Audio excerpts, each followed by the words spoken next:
السلام علیکم ورحمۃ اللہ وبرکاتہ۔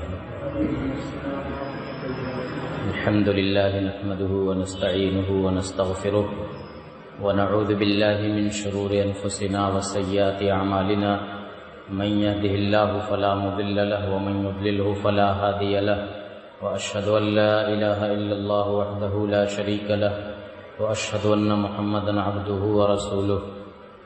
علماء کرام، مصلیان مسجد اور حاضرین، عزیز بچوں، اللہ رب العزت کا شکر اور احسان ہے کہ اس کی توفیق سے اس تاریخی جگہ پر اور اللہ کے اس گھر میں ہمیں مل بیٹھنے کا موقع ملا، اور دین کی اور علم کی کچھ باتیں سننے اور سنانے کا بھی یہ موقع ملا۔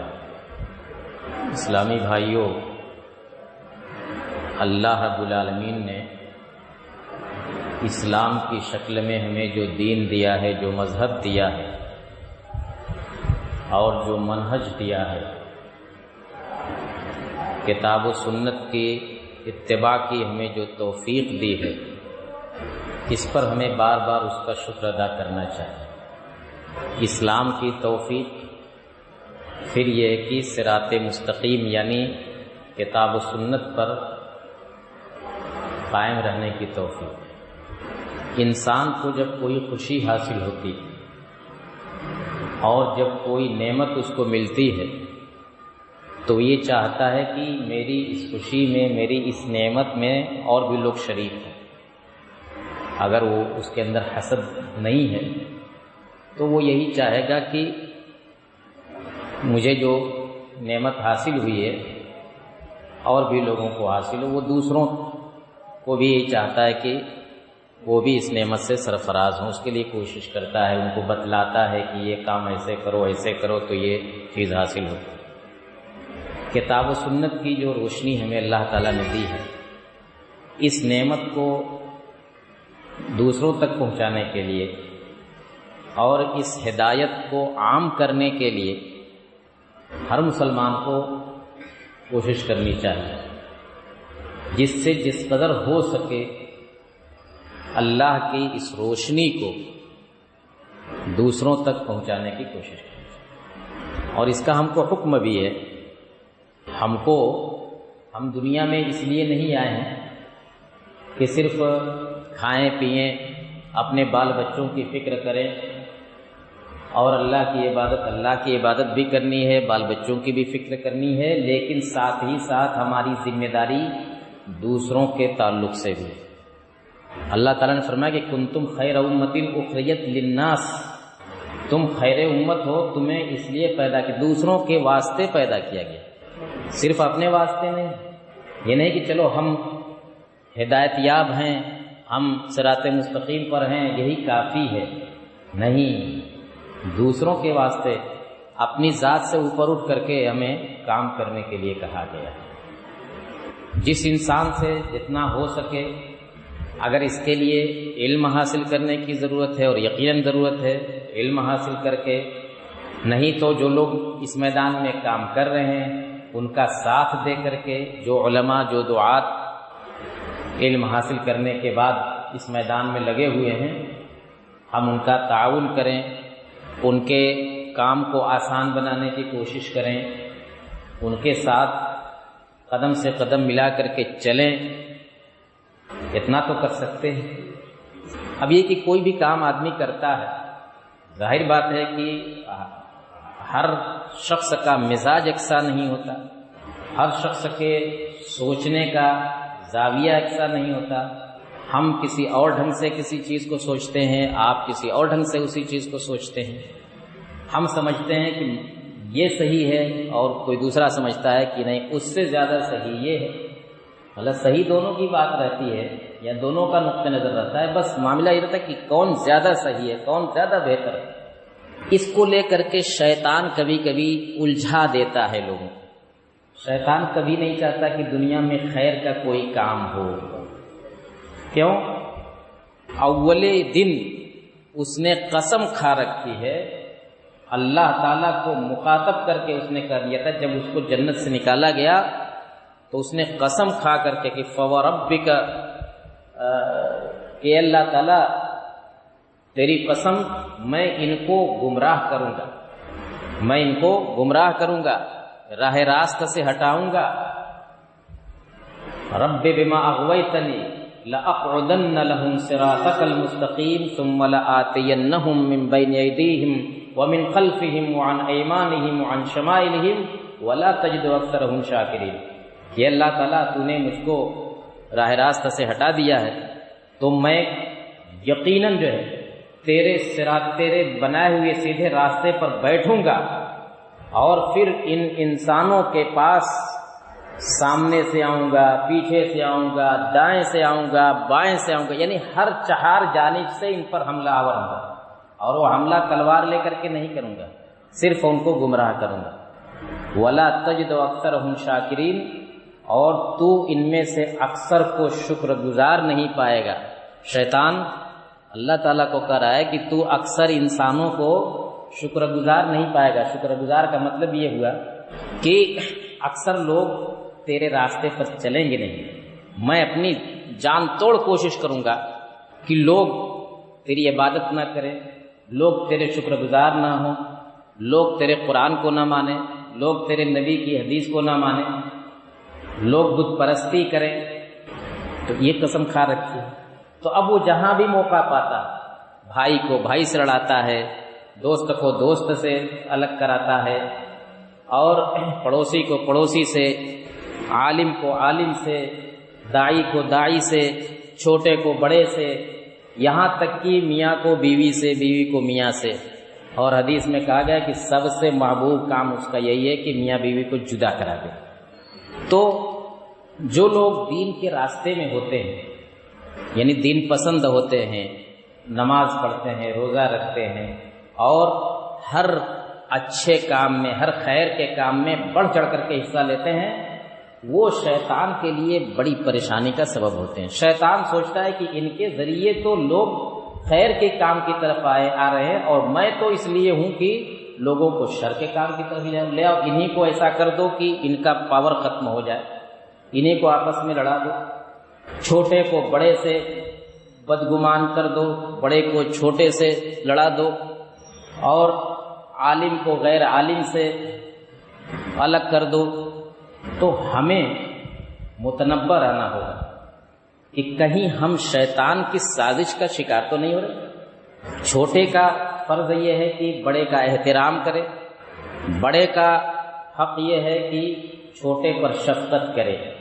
یعنی ایک مثال میں دے رہا ہوں کہ کبھی کبھی ایسا لگتا ہے کہ شیطان نوجوانوں کو بزرگوں سے الگ کرنا چاہتا ہے، کیونکہ یہ دونوں مل کر کے، بزرگ لوگ اپنے تجربے سے اور نوجوان اپنی طاقت اور اپنے جوش و جذبے سے مل کر کے کوئی اچھا کام کر رہے ہیں، تو سوچتا ہے کہ دونوں کو الگ کر دو، یہ صرف جوش جذبہ لے کر کے تباہ ہوں گے، اور وہ اپنا تجربہ لے کر کے اکیلے کریں گے کیا.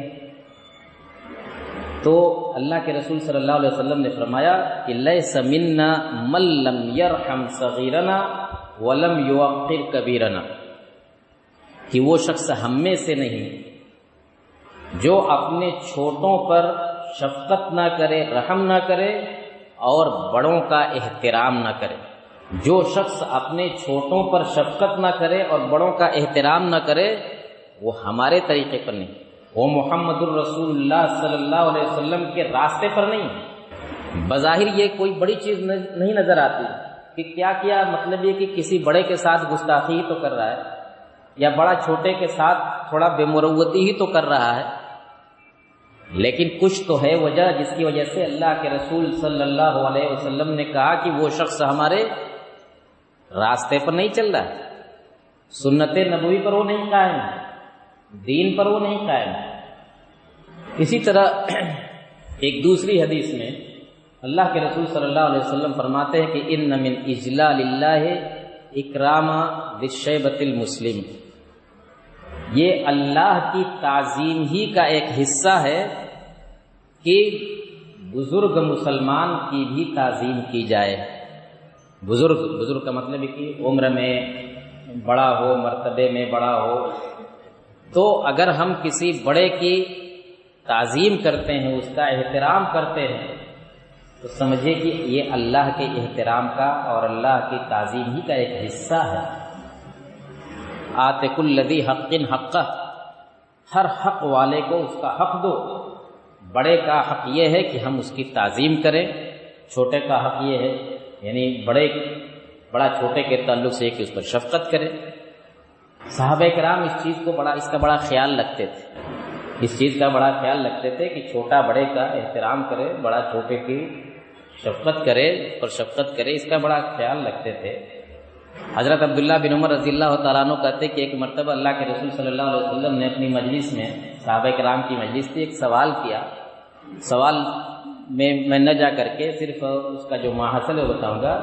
کوئی سوال کیا جس کا جواب عبداللہ بن عمر جانتے تھے، لیکن انہوں نے اس لیے جواب نہیں دیا کہ وہاں بڑے بڑے صحابہ بیٹھے تھے، یہ ان میں کم عمر تھے، جاننے کے باوجود جواب نہیں دیا۔ اللہ کے رسول صلی اللہ علیہ وسلم نے پھر خود سے جواب دے کر کے سمجھایا۔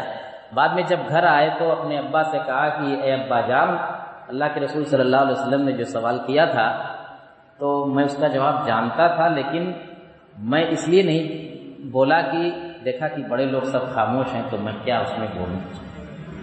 یہ ان کے دل کے اندر یہ رہتا تھا کہ بڑے کی موجودگی میں چھوٹے کو لب کشائی نہیں کرنی چاہیے۔ حالانکہ یہ علمی مسئلہ تھا، وہ اگر بولتے تو بھی بے ادبی نہیں ہوتی، لیکن دیکھیں کہ کیسی تربیت تھی ان کی کہ اتنا احترام کرتے تھے۔ ایک مرتبہ اللہ کے رسول صلی اللہ علیہ وسلم کے پاس 3 صحابہ کرام کوئی مسئلہ لے کر کے آئے، اہم مسئلہ تھا، کسی کا قتل ہو گیا تھا، معاملہ الجھ گیا تھا، تو 3 لوگ آئے بیٹھے آپ کے پاس، تو 3 میں جو نسبتاً کم عمر والے تھے انہوں نے بات شروع کرنی چاہیے، اور جو 2 اور تھے ان کے ساتھ جن کی عمریں زیادہ تھی وہ اب نہیں بول رہے تھے۔ تو جیسے ہی انہوں نے بات شروع کی، اللہ کے رسول صلی اللہ علیہ وسلم نے کہا کہ کبر کبر، بڑے کو موقع دو وہ بولیں، بڑے کو موقع دو وہ بولیں، بڑے موجود ہیں تو تم کو نہیں بولنا چاہیے۔ وہ فوراً خاموش ہو گئے، اور جو باقی 2 آدمی بڑے تھے عمر میں وہ مسئلے کو رکھے اور معاملہ حل ہوا۔ عبداللہ بن عباس رضی اللہ تعالیٰ عنہ آپ جانتے ہیں صحابی، عمر کم تھی ان کی، لیکن اللہ کے رسول صلی اللہ علیہ وسلم کے گھرانے سے آپ کا تعلق تھا، کثرت سے آنا جانا تھا، تو بہت کچھ انہوں نے اللہ کے رسول سے سیکھا تھا بچپن ہی میں۔ حضرت عمر رضی اللہ تعالیٰ عنہ کے زمانے میں، حضرت عمر رضی اللہ تعالیٰ عنہ کو آپ جانتے ہیں کتنے دور اندیش، کتنے حکیم انسان تھے۔ صحابہ کرام کی مجلس جب بیٹھتی تھی، ان میں بزرگ لوگ، بڑے بڑے صحابہ کرام، 70 سال 80 سال کی عمر والے، کوئی غزوہ بدر میں شریک ہوا تھا، کوئی غزوہ احد میں، یعنی بڑے بڑے معرکوں میں جو حصہ لیے تھے، بڑا مقام تھا ان کا۔ اس مجلس میں حضرت عمر رضی اللہ تعالیٰ عنہ عبداللہ بن عباس رضی اللہ عنہ کو بھی بلاتے تھے اور اس مجلس میں بیٹھاتے تھے۔ بڑے بڑے صحابہ کرام کو تعجب ہوتا تھا کہ اس مجلس میں ان کو کیسے شامل کیا جاتا ہے۔ وہ ایک الگ بات ہے، اس کی توجیہ الگ ہے، اس میں ہم کو نہیں جانا ہے۔ میں جو کہنا چاہتا ہوں وہ یہ کہ حضرت عمر ان کو بلاتے تھے، لیکن ان کو تاکید کرتے تھے کہ جب تک اور لوگ نہ بول لیں آپ نہیں بولیے گا، جب تک بڑے لوگ نہ بول لیں تب تک آپ نہیں بولیے گا۔ حالانکہ ان کی عمر اب بہت کم نہیں رہ گئی تھی، تقریباً جوان ہو چکے تھے حضرت عمر رضی اللہ تعالیٰ عنہ کے زمانے میں، لیکن چونکہ ان سے بھی معمر اور بہت معمر لوگ تھے، تو کہتے تھے کہ جب تک کہ بڑے لوگ نہ بول چکے تب تک آپ مت بولیے گا۔ تو ہمیشہ وہ مجلس کے آخر ہی میں ان کو کچھ کہنا رہتا تھا، یعنی علمی مجلس ہوتی تھی، وہ ہنسی مذاق والی مجلس تھوڑی ہوتی تھی۔ صحابہ کرام اللہ کے رسول صلی اللہ علیہ وسلم کی حدیث، آپ کی سیرت اور اسلامی مسائل پر گفتگو کرتے تھے۔ تو دیکھیں کہ کس طرح چھوٹے لوگ بڑوں کا احترام کرتے تھے۔ سلام کے معاملے میں سلام کی کتنی اہمیت ہے۔ سلام کے معاملے میں جو اصول بتائیں کہ کون لوگ کس کو سلام میں پہل کریں گے. ویسے تو ہر مسلمان کو چاہیے کہ سلام کرنے میں ایک دوسرے سے پہل کرے، پہلے وہ سلام کرنے کی کوشش کرے، لیکن اگر اصولی طور پر دیکھا جائے تو اس کے لیے کیٹیگریاں بنائی گئی ہیں. ان میں سے ایک چیز یہ بھی ہے کہ یسلم الصغیر علی الکبیر، چھوٹا بڑے کو سلام کرے. اگر کم عمر لوگ ہیں اور یا کم عمر آدمی جا رہا ہے اور ادھر سے معمر آدمی آ رہا ہے تو اس کم عمر والے کا فرض ہے کہ یہ اپنے بڑے کو سلام کرنے میں پہل کرے. اس کا یہ بھی مطلب نہیں ہے کہ بڑا جو ہے کبھی سلام ہی نہ کرے، لیکن ایک جو ترتیب بتلائی گئی ہے اس میں یہ بھی ہے. البتہ اس میں ہم کو یہ بھی یاد رکھنا ہوگا کہ اگر چھوٹے بچے ہیں تو وہ بچے اس کے مکلف نہیں ہوتے اسلام کے ان تعلیمات کے. اللہ کے رسول صلی اللہ علیہ وسلم کے بارے میں آتا ہے کہ وہ جب راستے میں کہیں جاتے رہتے تھے تو بچوں کو دیکھتے تھے تو وہ خود سلام کرتے تھے. حالانکہ آپ ہی نے فرمایا تھا کہ چھوٹا بڑوں کو سلام کرے، لیکن یہ نہیں کہ اب ہم بیٹھ کر کھڑے ہو کر کے انتظار کریں کہ یہ چھوٹے لوگ ہیں تو ہم پر وہ بچے تھے. حضرت انس رضی اللہ تعالیٰ عنہ بھی ایسا ہی کرتے تھے کہ جب بھی جاتے تھے راستے میں بچے ملتے تھے تو رک کر کے ان کو سلام کرتے. لوگوں نے پوچھا کہ آپ ایسا کیوں کرتے ہیں؟ انہوں نے کہا کیونکہ حضرت انس بھی چھوٹے تھے اللہ کے رسول صلی اللہ علیہ وسلم کے زمانے میں، کہتے تھے کہ ہم لوگ ایسے ہی کھیلتے رہتے تھے تو اللہ کے رسول آتے تھے تو ہم سے سلام کرتے تھے، اس لیے میں بچوں سے سلام کرتا ہوں. تو دیکھیے کس طرح سے ہماری شریعت نے سب کے حقوق متعین کیے، بڑوں کے بھی، چھوٹوں کے بھی، مردوں کے بھی، عورتوں کے بھی.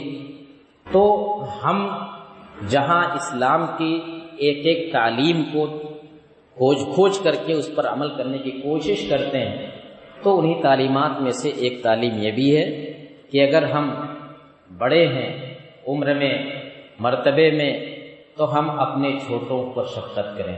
چھوٹے کم عمر نوجوان ان کے اندر جوش جذبہ ہوتا ہے، وہ معاملات کو سمجھنے میں ذرا جذباتی ہوتے ہیں، تو یعنی ان کو وہ قصداً اپنے بڑوں کی تحقیر نہیں کرتے، بلکہ وہ ایک فطرت ہوتی ہے، عمر کا وہ ایک تقاضا ہوتا ہے. ورنہ وہ بھی دین کے کام ہی کے لیے کوشاں رہتے ہیں، وہ دین کے اور دعوت کے خیر ہی کے لیے کوئی کسی چیز میں جذبہ دکھلاتے ہیں، اور بڑے لوگ بھی اسی کے لیے کوشاں رہتے ہیں.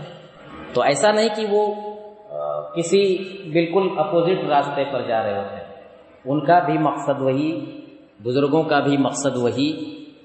لہذا اگر اللہ نہ کرے کبھی کوئی اس طرح کی بات ہو تو اس کو اس زاویے سے نہیں سوچنا چاہیے کہ یہ ہماری مخالفت کر رہے ہیں یا یہ دین کے کام میں رکاوٹ ڈال رہے ہیں، دعوت کے کام میں رکاوٹ ڈال رہے ہیں. نہیں، اس کو پازیٹو شکل میں لینا چاہیے، مثبت شکل میں لینا چاہیے، اور اس کی جو منطقی وجوہات ہیں ان کو سامنے رکھ کر کے ہمیں دیکھنا چاہیے کہ یہ کیوں کر رہے ہیں. لہذا دعوت کا کام ہو، دین کا کام ہو، خیر کا کام ہو، رفاہی کام ہو، کوئی بھی کام ہم کر رہے ہیں تو اللہ تعالیٰ قبول فرمائے، اور ہم جو کام بھی کریں اس میں یہ چھوٹی چھوٹی جو رکاوٹیں بسا اوقات آتی ہیں، اگر ہم نے ان رکاوٹوں کو بڑا بنا کر کے لیا تو نقصان کس کا ہوگا؟ دعوت کا نقصان ہوگا، دین کا نقصان ہوگا، اور اللہ تعالیٰ کو ہمارے نیک اعمال کی کوئی ضرورت نہیں. ہماری عبادت سے، ہماری دعوت سے، ہمارے خیر کے کاموں سے اللہ تعالیٰ کی الوہیت میں، اس کی ملکیت میں کوئی اضافہ نہیں ہوگا. اور اگر ہم سب کچھ چھوڑ کر کے نعوذ باللہ کسی شر کے راستے پر چلے جائیں تو اس سے اللہ تعالیٰ کی ملکیت میں کوئی نقصان نہیں ہے. ہم جو کچھ کریں گے اپنے لیے کر رہے ہیں، اور اگر ہم نے اس راہ کو چھوڑا تو اس میں نقصان ہمارا ہے. لہذا ہمیں اس منہج پر اور اس نہج پر سوچنا ہوگا کہ راستہ چلیں، کہیں سے ٹھوکر لگے، کہیں کوئی چھوٹی موٹی رکاوٹ آئے تو اس کو ہنستے کھیلتے پار کر جائیں، اس رکاوٹ کو رکاوٹ نہ بننے دیں۔ اگر ہم آج کی اس مجلس سے یہ ایک درس اپنے دل میں بٹھا لے جائیں تو میں سمجھتا ہوں کہ خیر کے کام میں بڑی تیزی آئے گی انشاءاللہ۔ اللہ تعالی ہمیں شریعت کی اس تعلیم کو سمجھنے اور اپنی زندگیوں میں نافذ کرنے کی توفیق عطا فرما۔ الہ العالمین ہم سے جو کچھ خیر کا کام ہو تو لے لے، تاکہ تیرے دربار میں جب ہم پہنچے تو سرخرو ہوں، اور اگر ہم کسی غلط راست پر چلنے تو الہ العالمین تو ہمیں روک دے اور خیر کی طرف لوٹا دے، حق کی طرف لوٹا دے۔ آمین وآخر دعوانا الحمدللہ رب العالمین، والسلام علیکم ورحمۃ اللہ وبرکاتہ۔